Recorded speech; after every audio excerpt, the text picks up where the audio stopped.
Oh hey, look who's not dead. Hi, I'm Monodenium. Welcome back. Do you suck at teasing? Is your Mars Attacks wig too heavy and ready to rip your scalp off? Well, we're not doing any of that today. This lightweight creation is made with a wire cage. It's simple, cheap, and it'll love you forever. Unless you crush it. Don't crush it. Now that we've established that, here's what you'll need to make it. You're gonna need some hair. Today I used 8 packs of the main color and 1 of each accent. A hot glue gun and glue. Your handy dandy wig cap, same one we always use. A nice canvas wig block that fits your head. Parchment paper. Mr. Bobby pins, pearl pins, because they're still long and pointy and super effective. Some leftover foam, 1-inch thickness will do. Bamboo skewers.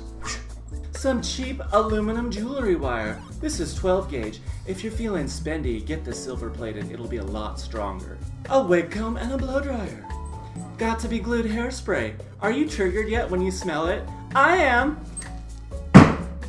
Tulle. Optional items, but highly recommended. Stretch magic cord. You can find this with jewelry supplies at Michael's. Crocodile clips. I think that's everything. You can also find a full list of the materials in the description below. Let's get started. First, we're going to mark some areas on the wig cap. I'm marking where the highest point of the bang should start and extending it down through my sideburn areas. Mark the rest of your natural hairline for reference and make sure the area you've drawn is at least a couple inches tall. I'm also marking where the top center of my head is. Start by covering your wig block with parchment paper so your wig won't stick to it. Pin on your wig cap. After your lace is flat and secure, stretch the back of your wig cap as far as it'll go. Stretching is really important for this kind of style. I made a rough guess off camera on the size and shape for the first wire I'm going to use for the cage. Once you've got that, go ahead and fold it in half and measure it. Make at least 3 total wires this length for the base of the cage. Take your scrap foam, cut some cubes, then you're ready to build. The foam cubes are going to give us a way to secure the wires to the wig cap and still keep it flexible. Glue the first one centered behind your bang area. Line another one up with it on the back of the wig cap and we'll be bridging the wire between these. Add your other points. Once you straighten out your first wire to the shape that you like, my method for attaching these was to stab a hole in the foam, pour glue over the hole, and then insert the wire and add more glue on top. I'm also adding more glue around the edges of the foam on the wig to make it more secure while I'm waiting for other areas to dry.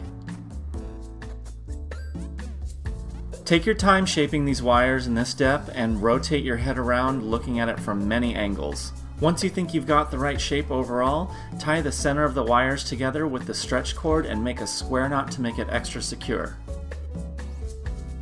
Everything appears to be in place, let's keep building. Since this is the cheap tutorial, I'm using the cheap wire because otherwise I'm a cheater. So I'm putting a layer of hot glue on the wires to help strengthen it. This worked really well on a test wig I made, but if you can swing it, use the silver plated wire instead and you can skip this part. It'll also be much stronger in general. It's about $3.50 versus $12.99 for a pack of wire, but you might even be able to get away with only using 2 packs to make this. Now we make the other part of the scaffolding, or whatever you want to call this. Anyway, best way is to gently uncoil the wire and glue the joints as you go. It's a little tricky to start, but it gets easier. If I had to do this wig again, I would wrap more wire around the base, but this still did a pretty good job. Don't worry about coating the wires in this section, but after you glue the joints together, if you tie them together with stretch cord, it'll add more security. Which I also didn't do here, but I still recommend it.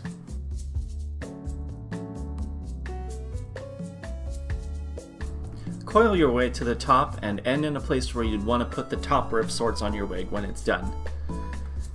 Now we're going to cut away those center joints to make a hole.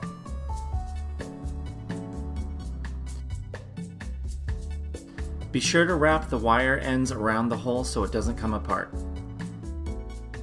Cut down the edges of your foam that are sticking out, and now you have your shape. Now we covered in tulle! Start by adding glue on the vertical wires and lay it flat on the tool.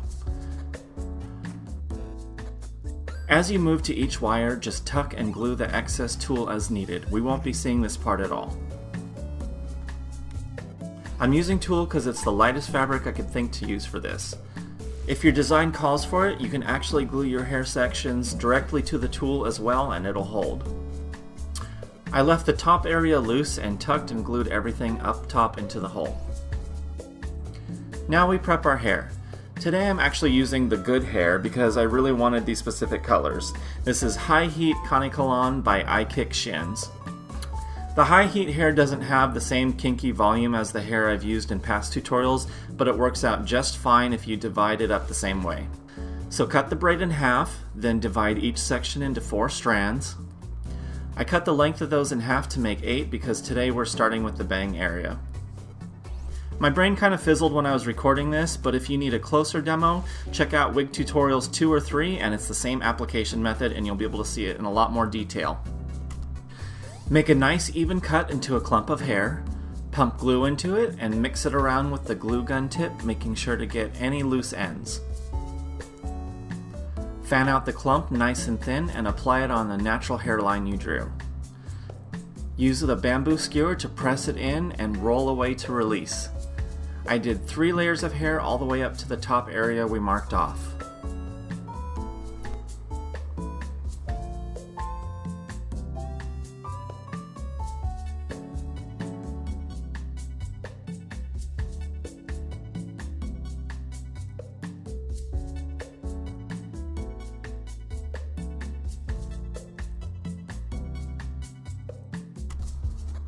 Now we'll make an undercoat of hair to cover the cage. Go ahead and glue the front of this undercoat directly on top of the top layer of bangs. We'll make a pretty transition on the next layer. Be sure to comb out each section of hair after the glue dries to get out all the loose hair.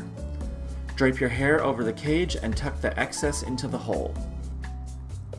Hairspray it into place. Once it's set, carefully pull out the hair and cut away some of the excess to remove weight from the wig. Remember when I said don't crush it?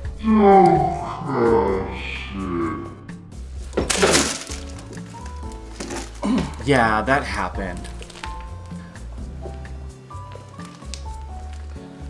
God. I managed to pull it back into place and thank God everything worked out. Continue working around until the first layer's done.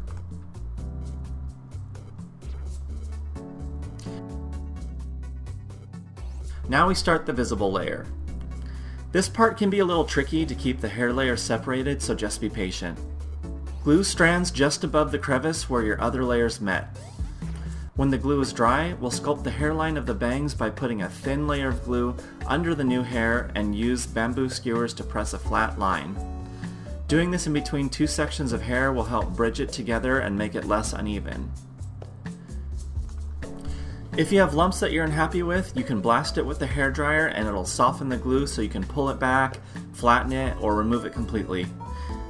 You only need to do this extra step with the glue around the bangs. Once you're ready to start laying out the hair, thoroughly comb out and smooth your hair.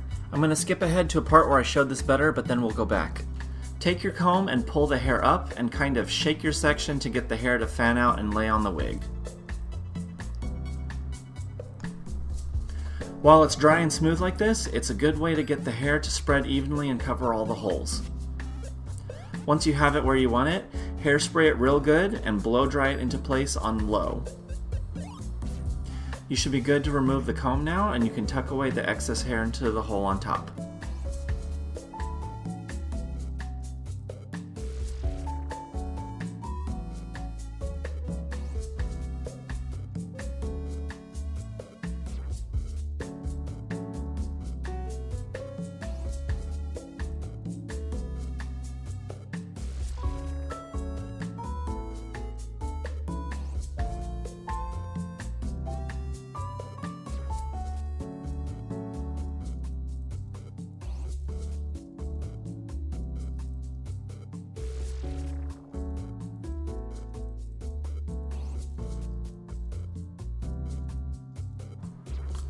I'm gonna try her on real quick and see where I should cut some bangs. Finishing up shaping the bangs here. I used thinning shears and thinned out a lot of the under layers. Use a round brush and a blow dryer to curl the bangs. I'm doing a little more texturizing on the bangs and making them less blunt by using thinning shears and making small vertical cuts. For the side pieces, I did pin curls. Use a curling iron and hang the curl on the pin and let it cool completely before dropping them. After you drop them, give them a tiny amount of hairspray so they don't get tangly. Now I'm making my little floppy bun to put on top of the hole. I just glued a clump of hair, tied it, fanned it to my liking, and then I cut the excess and glued it all together. Insert it into your wig with glue permanently or non-permanently by wedging it in if it's the right size.